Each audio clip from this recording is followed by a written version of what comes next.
untuk bincang-bincang tentang rancangan Undang-Undang Sistem Pendidikan Nasional atau RUU Sisdiknas. Seperti kita ketahui, pemerintah melalui Menteri Hukum dan HAM sudah menyampaikan usulan resmi pemerintah untuk memasukkan rancangan undang-undang ini menjadi bagian dari prolegnas prioritas kepada DPR.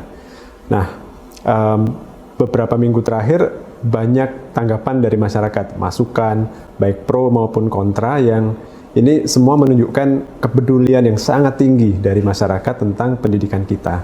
Betul. Salah satu yang paling hangat diperbincangkan adalah soal kesejahteraan guru nih, Mas Menteri.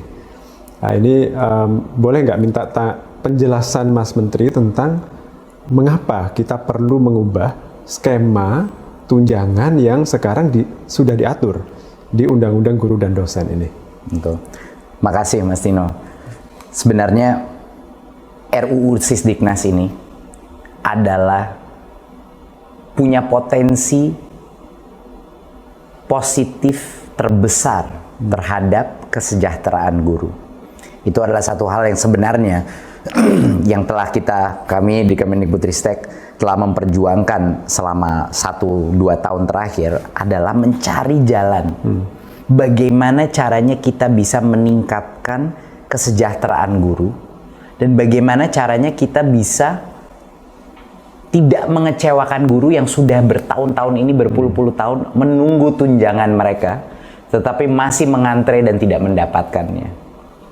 Jadi sebenarnya RUU Sisdiknas ini adalah kabar gembira bagi semua guru.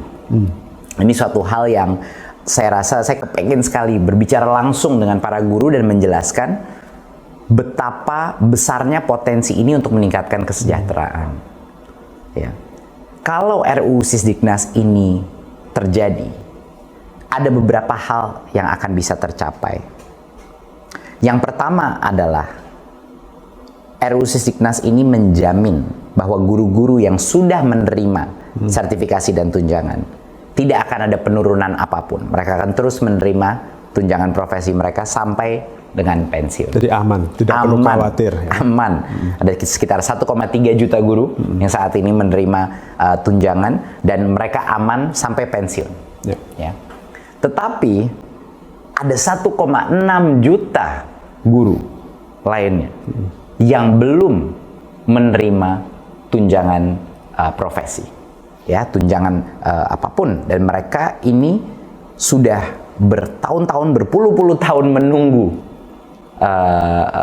jatahnya mereka. Peningkatan kesejahteraannya, ya. Betul. Kalau RUU Sisdiknas ini berhasil kita loloskan, yang 1,6 juta guru ini akan bisa langsung menerima tunjangan, dan artinya kesejahteraan meningkat tanpa harus menunggu proses sertifikasi dan mengikuti program PPG. Ya. Ini kuncinya ini, untuk yang 1,6 juta guru. Ya. Plus, di luar itu, kalau RUU Sisdiknas ini digolkan, untuk pertama kalinya di Indonesia, guru-guru PAUD, saat ini ada sekitar 250.000 guru PAUD, guru-guru pendidikan kesetaraan, dan guru-guru pesantren itu bisa juga diakui sebagai guru, dan pada saat mereka memenuhi syarat, mereka bisa juga menerima tunjangan. Ya. Jadi RUU Sisdiknas ini sebenarnya semuanya kabar gembira. Nah, sekarang saya kepengen menanyakan ke Mas Tino, kalau begitu kenapa ada begitu banyak suara-suara dan isu pro kontra yang sekarang sedang tersebar? Yang saya tanyakan Mas Tino, kira-kira kenapa ini, Mas Tino? Satu, semua perubahan itu pasti menimbulkan kecemasan, ya. Ini perlu kita pahami, perlu kita maklumi juga. Karena itu kita melakukan banyak komunikasi publik, termasuk seperti dialog sekarang ini, Mas Menteri. Betul. Ada kekhawatiran bahwa pertama, bagaimana dengan guru-guru yang tadi sudah menerima tunjangan, kalau undang-undang yang lama dicabut, apakah tunjangan mereka tetap diterima? Dan ini Mas Menteri tadi tegaskan bahwa mereka tetap dijamin menerima tunjangan profesi yang sudah diberikan sampai dengan pensiun. Itu ada di pasal 145 ayat 1. Betul. Jadi di pasal RUU Sisdiknasnya, Betul. bukan janji dari pemerintah. Bukan, itu eksplisit ada. Ya, ada jaminan. Jadi ada aman. ketentuan transisi yang menjadi pengganti dari undang-undang yang dicabut. Ya, jadi itu aman. Insya Allah itu meredakan kecemasan 1,3 juta guru yang sudah menerima tunjangan ini. Ya. Nah, pertanyaan dari yang belum menerima ini juga valid, ya. Kalau di Undang-Undang Guru dan Dosen sekarang diberi janji untuk bisa menerima TPG, tapi harus antri pendidikan profesi guru yang bertahun-tahun. Tapi kalau itu dicabut, bagaimana dengan nasib mereka? Nah, ini kan jawabannya agak berbeda untuk ASN dan untuk non-ASN ya, Betul. Mas Menteri. Mungkin Mas Menteri bisa menjelaskan skema untuk ASN kira-kira seperti apa nih? Kenapa guru-guru ASN dan calon ASN yang sekarang berproses guru-guru honorer yang ingin menjadi P3K ini, kenapa mereka juga diuntungkan dengan adanya perubahan pengaturan yang kita ajukan? Mungkin Mas Nino untuk menjelaskan ini, kita harus kembali dulu ke tahun 2005. Dan kita harus membahas sedikit mengenai Undang-Undang Guru dan Dosen. Betul. Jadi pasti banyak guru-guru ini semua menanya, kenapa sih saya untuk mendapatkan sertifikasi dan untuk mendapatkan tunjangan ini harus mengantre? Kenapa? Alasannya adalah, dan ini harus dijelaskan ke setiap guru di Indonesia, alasannya adalah di dalam Undang-Undang Guru dan Dosen tahun 2005, guru itu dipisahkan dari sistem ASN lainnya. Makanya disebut dalam Undang-Undang Guru dan Dosen itu ada kata-kata tunjangan profesi dan disebut berapa jumlah tunjangannya. Tetapi yang harus disadari oleh banyak guru-guru, di dalam Undang-Undang Guru dan Dosen itu, proses untuk mendapatkan tunjangan itu dikunci dengan namanya proses sertifikasi, yaitu PPG.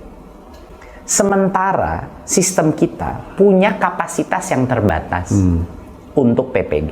Ya. Per tahun kira-kira maksimal 60-70 ribu proses PPG itu. Dan itu harus dibagi dua. Harus ada PPG untuk guru-guru baru, Ya. prajabatan, Menggantikan yang pensiun. yang kita selalu kekurangan guru, ya, karena banyak yang pensiun setiap tahunnya. Plus harus dibagi sama PPG dalam jabatan, yaitu yang kita bahas hari ini. Guru-guru 1,6 juta guru ini yang masih belum, yang ngantre menunggu sertifikasi dan PPG. Jadi bayangkan, itu peraturan Mas Nino keluar di tahun 2005. Sekarang tahun 2022. Karena undang-undang tersebut, walaupun dengan itikat baik undang-undang itu, hanya 1,3 juta guru itu yang menerima sertifikasi. Jadi hampir 20 tahun untuk mencapai 1,3 juta guru disertifikasi. Kalau kita diam saja dan mengikuti peraturan itu, di mana disebut tunjangan profesi dan lain-lain, kita akan menunggu lebih dari 20 tahun lagi.